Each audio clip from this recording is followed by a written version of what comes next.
네, 시청자 여러분 안녕하십니까. 출발마켓온 예민수입니다. 어느덧 금요일입니다. 어제 우리 주식시장은 선물 옵션 파생 동시만길이었는데요. 큰 위기 없이 완만하게 좀 잘 지나간 모양새였고요. 유럽 쪽에서 이제 영국의 브렉시트가 이번 주만 해도 영국 의회에서 3번의 표결이 있었는데요. 수정안은 어쨌든 받아들이지 않고 그리고 노딜도 없다. 그러면서 이제 어제는 합의안을 좀 연장하는 거에 어쨌든 이제 손을 들어줘서요. 일단 유럽 증시 좀 올랐고요. 3월 29일이 이제 브렉시트 데드라인인데요. 그 수준은 좀 넘어가면서 시장의 위협들은 조금씩 줄어드는 것 같습니다. 미 증시는 좀 혼조세를 나타냈고요. 유럽은 좀 어제 말씀드린 브렉시트 영향으로 좀 올랐는데요. 우리 시장은 금요일 또 어떻게 반응할까요? 뭐 경기에 대한 고민도 있고 계속해서 우려들이 있어서요. 오늘은 이제 한국 경제 상황이 최근에 좀 좋아지는 건지 여전히 부진한 건지 경기 상황에 대해서 특집으로 좀 준비했는데요. 이슈 진단부터 시작하도록 하겠습니다.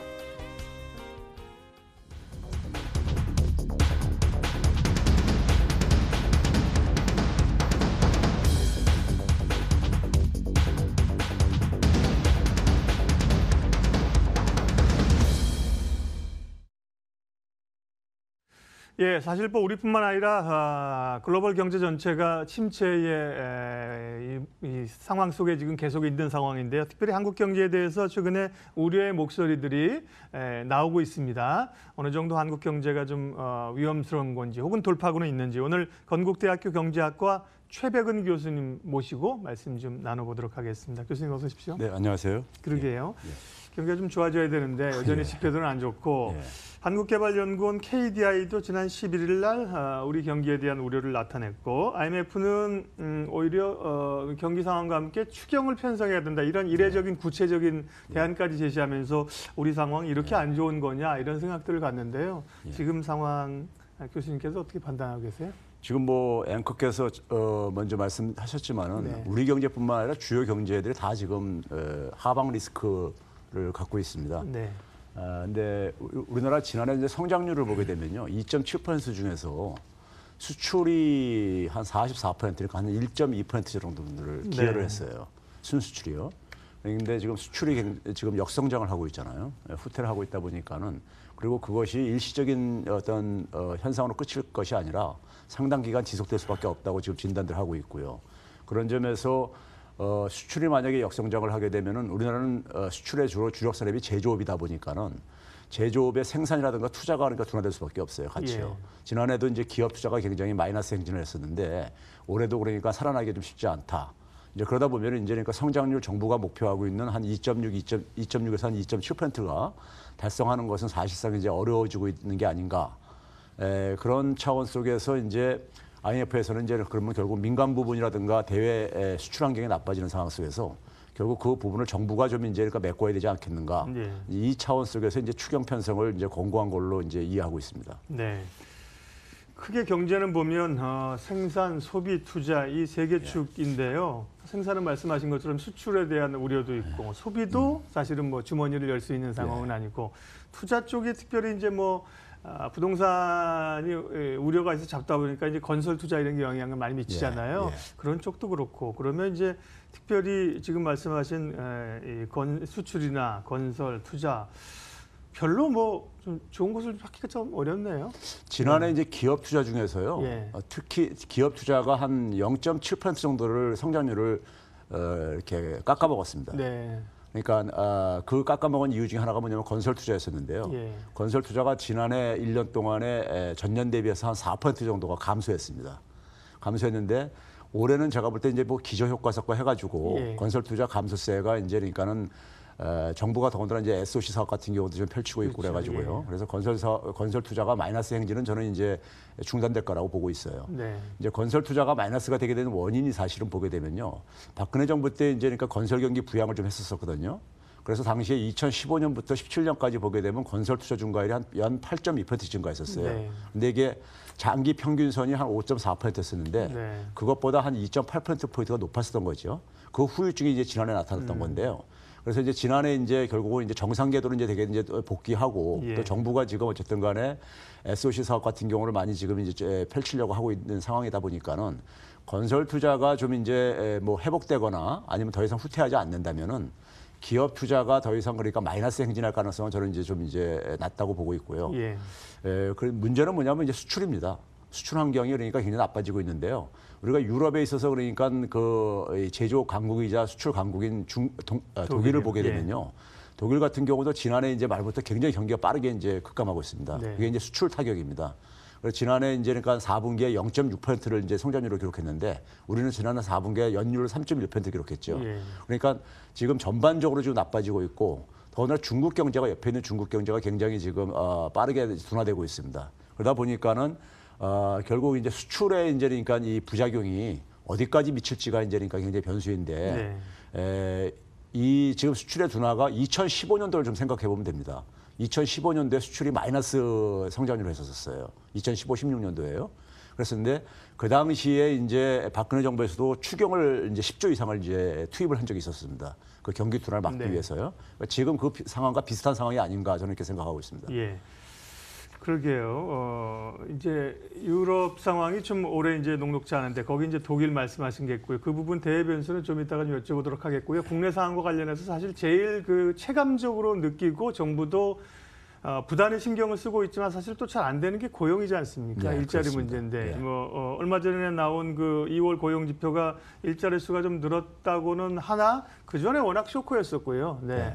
질적으로 사실 좋게 볼 수 있는가 이런 얘기도 있습니다. 고용 시장 문제는 참 쉽지는 않아 보이는데요. 예, 고용 시장의 어떤 뭐 문제점이나 개선 방향이 있으면 좀 알려주세요. 지금 이제 우리나라 고용이라든가 가계 소득에 이제 영향을 미치는 가장 핵심적인 요인은요. 네.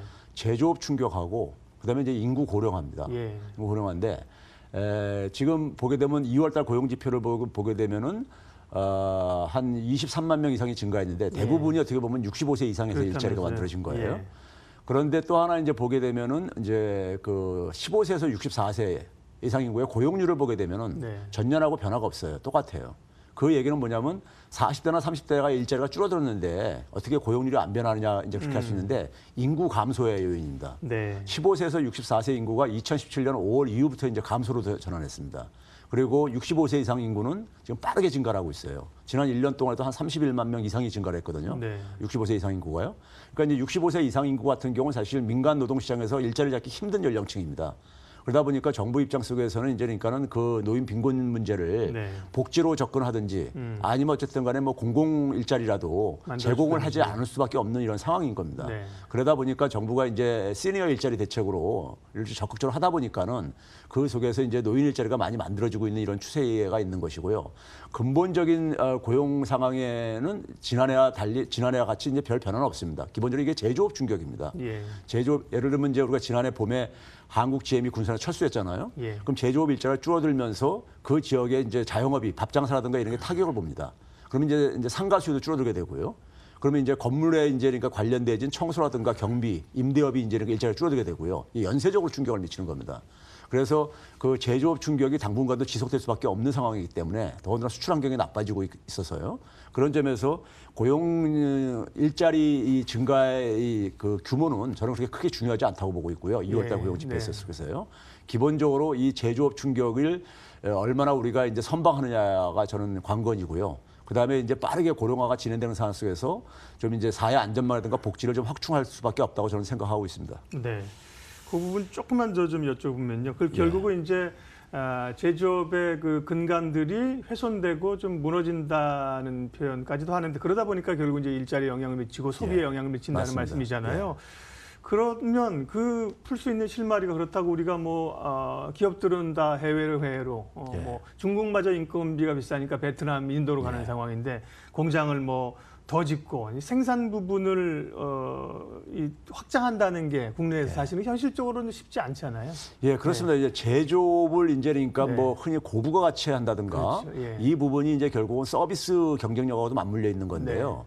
우리나라 제조업을 보게 되면 이제 단기간 내에 이제 그러니까 이 산업화를 하면서 선택적으로 이제 그러니까 우리가 이 그 공업화를 했습니다. 지금 무슨 얘기냐면은 우리가 인천공항 가다 보면 이제 인천대교라는 게 있잖아요. 그 인천대교를 설계하는 거는 우리가 못했습니다.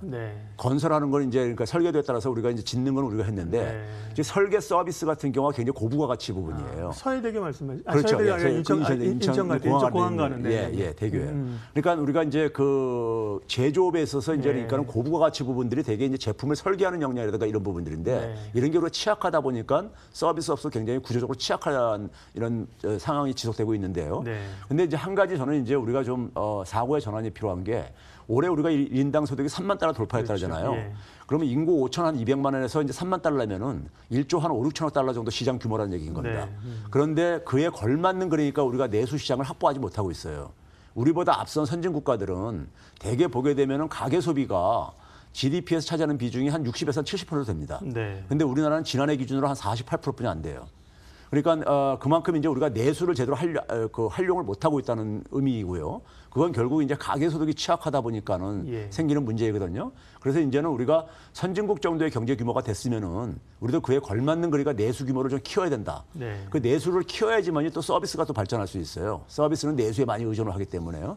그래서 결국은 좀 우리가 체질을 바꾸는 문제인데 수출은 굉장히 앞으로도 굉장히 우리가 지지부진할 수밖에 없습니다. 그러면 결국은 내수 강화가 우리가 어쨌든 간에 선택할 수밖에 없는 길이 아닌가 이렇게 생각합니다. 네, 굉장히 중요한 말씀을 하셨습니다. 저도 그 얘기를 좀 하려고 했는데 우리가 1인당 소득 3만 달러 시대에 진입해서 소위 선진국에 들어선 거 아닙니까? 그렇죠. 그럼 축포를 올리고 행복해야 되는데 표정들은 다들 더 계속 어둡습니다. 결국 이제 이 수출이나 생산의 좀 치중된 왜곡된 구조를 어떻게 바꿀 것이냐 그 문제가 굉장히 중요하고요.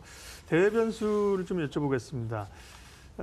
글로벌 경제들이 뭐 미중 간의 무역 전쟁, 그다음에 이제 유로존의 경기 어렵고 브렉시트 이야기, 뭐 중국의 성장 둔화 이런 얘기들이 다 맞물리면서 전반적으로 침체 국면에 들어간 것 같긴 한데 또 일부에서는 뭐 경기 침체는 아니다. 그냥 조금 안 좋아지는 정도일 뿐이다라는 얘기도 하고 지표들도 좀 오락가락하고 있습니다. 이제 한국 말고 이제 세계 지표를 보더라도요. 세계 경기 상황은 교수님이 어떻게 판단하세요? 지금 뭐 유럽하고 중국은 빠르게 경기가 둔화되고 있습니다. 제조업 같은 경우 보게 되면 일단 PMI 지수가 50 밑으로 떨어지고 있고요. 그리고 이제 브렉시트를 앵커께서 이제 모두의 이제 말씀을 발언하셨는데 저는 이제 시간 벌기 정도 한 거죠. 뭐 6월 말까지 이제 그러니까 시간 벌기 정도인 거지.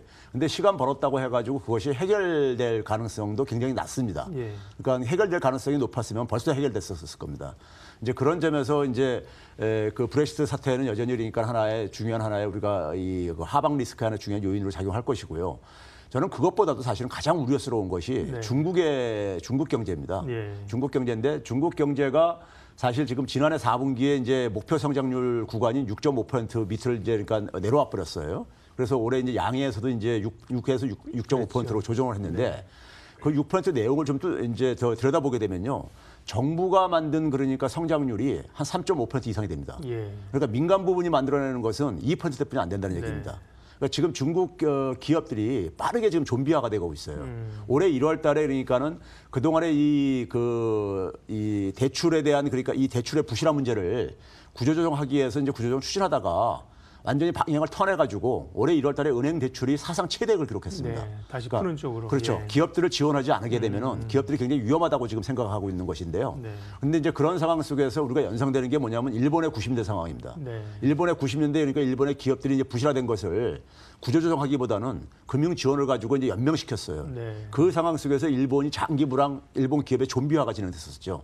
그 상황이 저는 그래서 지금 중국 경제가 지금 그러니까 뭐 상당히 지금 체질을 그러니까 이 개혁하기 힘들다 보니까는 오히려 그러니까 연명하는 방식으로 지금 접근을 하고 있는데 이것이 가면 갈수록 부실을 굉장히 더 키우게 될 겁니다. 그러면 이걸 언제까지 이제 그러니까 이게 지속이 가능할 것이냐. 그래서 일부에서 그러니까 우리가 이제 저는 이제 중국 경제가 부채 중독에 빠졌다 이제 이런 표현을 쓰는데요. 계속해서 그러니까 돈을 그러니까 신용을 지원해 가지고 이제 유지하는 지금 이런 국면인데 이게 결국은 뭐 이렇게 외환위기 같은 상황으로 이제 전개되지는 않겠지만은 장기 불황에 많이 빠진다면은 중국 경제가 빠진다면 특히 우리나라 같은 경우는 중국에 대한 의존도가 굉장히 높은 나라이기 때문에요. 홍콩까지 포함하게 되면 수출에 차지하는 비중이 한 34%나 됩니다. 그러니까 굉장히 높기 때문에 그게 우리나라한테 미치는 영향이 굉장히 클 수밖에 없을 것이고요. 그랬을 때 중국발 그러니까 혼이 우리가 이제 세계 경기 침체가 저는 우리가 굉장히 주목해야 될 부분이 아닌가 이렇게 생각합니다. 네. 건국대학교 최백은 교수님 만나 뵙고 있습니다. 아침에 좋은 중요한 얘기들을 많이 하고 계십니다.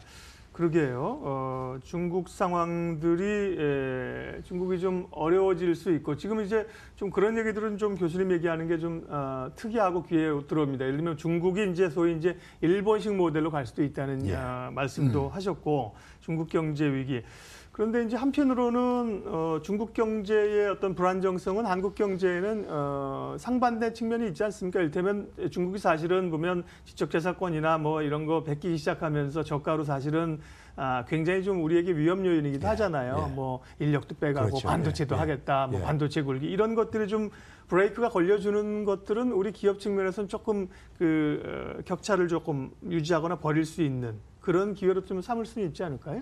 예, 물론 이제 그런 측면이 있는데요. 근데 이제 우리가 이제 하기에 달려 있는데요. 우리가 이제 그러니까 앞을 향해서 계속 나가야지만이 되는데 지금 우리가 반도체 정도를 빼놓고 보게 되면요. 기술력 차이가 거의 없어졌어요. 그렇죠. 그리고 이제 오히려 그러니까 4차 산업혁명과 관련된 기술들은 우리보다 오히려 앞서가고 있습니다. 네, 맞습니다. 대표적으로 이제 그러니까 전기차라든가 자율주행차라든가 인공지능 기술은 우리보다 훨씬 앞서가 있습니다. 그다음에 태양광 쪽도 마찬가지고요. 이제 그런 점에서 이제 우리가 이제 그러니까 중국이 우리한테 기술을 베껴간다는 것은 사실 반도체 정도에 사실 지금 국한되고 있고요. 그런데 이제 중국을 결국은 이제 우리가 중국 시장을 우리는 활용할 수밖에 없다고 봐요. 그걸 그러니까 우리가 외면할 수는 없다고 봐요. 그러려면은 결국은 우리의 경쟁력이 중국 사람들한테 중국이라는 것은 사실 그러니까 글로벌 시장의 시금석이에요. 시금석이기 때문에 글로벌 시장에서 먹힐 수 있는 그러니까 우리가 제품의 경쟁력을 확보하는 수밖에 저는 없다고 봐요. 그렇지 않으면은 저는 우리나라 제조업의 중국 제조업에서 사실 극단적인 표현이긴 한데 하청 기술을 전락할 가능성도 있다. 이제 그런 점에서 우리의 그러니까는 이 제조업을 좀 고부가 가치화시키는 이런 부분들, 그다음에 이제 서비스 부분에 좀 경쟁력을 강화시키는 부분들. 그래서 이제 중국의 내수 시장을 좀 공략하는 것은 많은 전문가들이 지적하는 거지만 저도 그 부분은 저희가 피할 수 없는 어떤 숙명적인 과제라고 생각합니다. 예. 마무리 좀 하겠습니다. 뭐 늘 저희가 뭐 교수님도 잘 아시겠지만 주식시장에서의 그 명언 하나가 주가는 걱정의 담벼락을 타고 오른다고 매번 안 좋은 얘기인데 어쨌든 장기적으로 보면 또 경제가 성장하고 기업도 성장하고 주가가 오릅니다. 이 한국 경제에 대해서 왜 그런 말씀드리냐면 쭉 얘기를 하다 보면 사실은 돌파구가 없잖아요. 아무런 부분들 그렇죠. 뭐 정치 그렇다고 현상을 주도하고 있는 기업 측면이나 정책 측면이 있느냐 그것도 아니고 그러면 이제 끝에는 결국 이제 우울하게 끝나서요. 그럼에도 불구하고 계속 이제 구조 개선 얘기를 하셨거든요. 우리 경제 굉장히 중요한 기로에 있어서 앞으로는 이제 어떤 거를 좀 봐야 하고 또 좀 희망을 가지고 볼 만한 요소는 어떤 게 있는지. 지금 재미난 지적을 하셨는데요. 한국 경제하게 되면 사실 지난 수십 년간 굉장히 우울한 얘기들이 주로 전문가들이 얘기를 하고 있는데도 불구하고 주식시장은 또 올라갈 때는 올라간다 이거예요. 그 이유가요. 우리나라 경제는 대외 의존도가 굉장히 높아요. 그러니까 대외 환경이 개선되게 되면은 우리 경제도 어쨌든 간에 이제 긍정적으로 작용하다 보니까 주식시장에는 그것이 이제 그러니까 긍정적으로 작용을 해왔던 겁니다. 해왔던 건데 근본적으로 우리의 이제 그러니까는 그 체력이 지금 상당히 고갈돼 가고 있다는 점이 저는 우려스러운 것이죠. 우려스러운 건데 지금 보면은 이제 그러니까 결국은 우리 경제가 지금 소위 말해서 기업이 되던 국민 경제 전체 차원이든 간에요. 새로운 미래 먹거리를 지금 못 만들어내고 있어요. 미래 먹거리를 그러니까 중국은 오히려 그러니까 소위 플랫폼 사업이라든가 플랫폼 경제를 그나마 어쨌든 모방이라도 하고 있는데 우리는 그런 부분 속에서 굉장히 지지부진한 게 있거든요. 근데 기업들은 어쨌든 간에 계속해서 새로운 수익 사업을 만들어내야 되는 것이고 그게 이제 국민 경제 차원에서 보게 되면 새로운 산업을 만들어지는 겁니다. 그래서 그 새로운 이제 사업을 만드는 그 부문과 관련해 가지고 저는 정부하고 정치권이 그러니까 좀 이것을 오히려 더 경쟁을 통해서 누가 더 좋은 아이디어를 누가 더 좋은 산업 정책을 만들어내는 것인가 이런 부분에 좀 초점을 맞춰줬으면 좋겠습니다. 좀. 예. 그 사실은 저는 브렉시트도 마찬가지라고 보는데요. 사실은 EU에서 탈피할 거냐 아니냐를 사실 국민 투표를 한 거잖아요. 영국이요. 정치권에서 뭐 표현이 좀 그렇습니다만 이제 욱해서 물어봤던 건데 어쨌든 국민들이 결정하니까 뒤후에 지금 이제 처리하는 게 골치 아픈 거 아닙니까? 사실은 민주주의라는 게 모든 걸 국민들에게 물어야 하는 이런 고민도 좀 있는 건데요. 그럼 하나만 더 지금 말씀하신 걸 통해서 우리 특별히 정부에서는 이런 경제 방향에 대해서 좀 제대로 된 인식을 하고 있는가? 뭐 지금까지 정책도 잠깐 평가해 주시고 뭐 앞으로 할 일 마무리 좀 하겠습니다. 예, 저는 좀 아쉬운 게요. 문재인 정부 들어와 가지고 혁신 성장이 하나의 이제 그 3대 축 중에 하나였었잖아요. 근데 혁신 성장이 사실 성과가 그동안 못 냈죠. 솔직히 말해서요. 그리고 저는 지금 정부가 내놓는 혁신 산업 정책을 보게 되면은 혁신 성장에 대한 성과를 거두기 좀 어려울 거라고 보고 있습니다. 네. 이제 정부가 이제 초창기에 이 제조업의 위기를요. 위기로 보지 않고 그냥 경기 사이클상의 국면으로 하나 봤었어요. 네. 그래가지고 한 1년 6개월 정도를 굉장히 시간을 낭비했습니다. 낭비하고 뒤늦게 이제 제조업 위기가 이제 그러니까는 인식을 하기 시작하면서 산업 정책에 드라이브를 걸었는데 네. 이게 사실은 2016년도 박근혜 정부 말기 때요 만들어진 산업 정책이었었습니다.